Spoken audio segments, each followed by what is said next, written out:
From this level here, on the ground level, you meet all kind of people. See what I'm saying? But people, if you put yourself in this position here, you'll be surprised who you meet.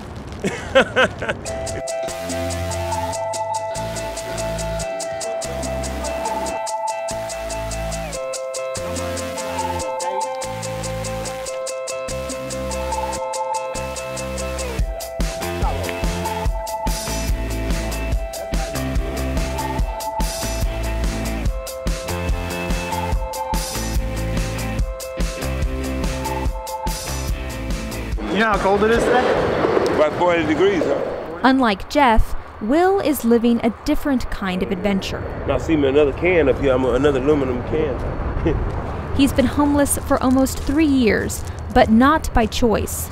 He lost his job in construction after getting hurt. His workman's comp ran out, leaving him with no other option than this current lifestyle.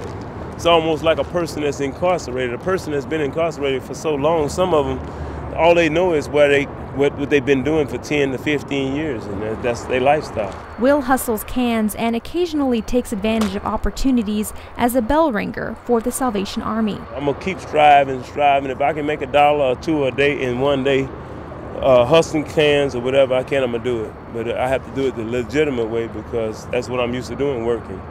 And as soon as my hand can get to where I can really use it real good, I'll try something else, a little bit heavier job or work. Will was a track star and training coach in San Diego, California in the 1980s. He also has his associate's degree and was a prospect for the U.S. Olympic team at one point. Down on his luck, rather than basking in self-pity, this independent man stays humble in hopes of one day finding his place back in mainstream society. A lot of people know me from the 80s of track and field in the 1980s. So that's why a lot of people would laugh if they see me in the situation that I'm in. Now they're going to be like, Mike, I don't want to believe this guy. If I told some of my friends that I went to school with and stuff seen me right now, they wouldn't want to believe that I'm in the position I am, but it could happen to anybody. I've seen people misplaced that had houses and all that up north, and the storm tore all it down. They had no insurance, and they lost everything they had. Although these two men have different reasons for their homelessness, they share a common yet equally wholesome tale as victims of circumstance in a troubling economic climate. I came up from a poverty level family anyway. I didn't have it. My people didn't have a lot. So I can accept, I know how to live, with very little. I can take a little bit and make a lot out of it. I believe that, people should make their own decisions and can make their own decisions, and they're not stupid the way, government leads us to believe.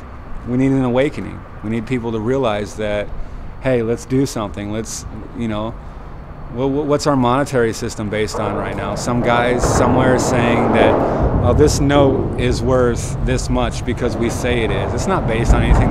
They say it's backed by the gold, like the American dollar is backed by gold, but it's paper, it's printed. Like, these guys can print as much of this money as they want. And despite their situation, they both believe that keeping a positive attitude helps them overcome the mental struggle and physical hardships of life on the streets. Question things. Question everything, because there's no reason not to question things. All this, I noticed as I grew up, and I never was really experienced any alternative cultures before then. I was a white kid from the suburbs of LA who listened to the radio and watched MTV, but I always kind of saw through it. My goal is to, be part of something different, open people's eyes to the fact that you don't have to live the way you do. You don't have to become just another statistic, just another credit score or hourly pay. You can be an individual. It's okay. Individuality is great. You can live your life however you want to. It's not hard. While these men are just two of the more than 600,000 people who remain homeless in our country, taking life for granted is something they say is furthest from their minds. People don't have a lot to offer these days, and the ones that do have is most of them are selfish and they're not going to help nobody. But that's the way life is. I just have to accept it.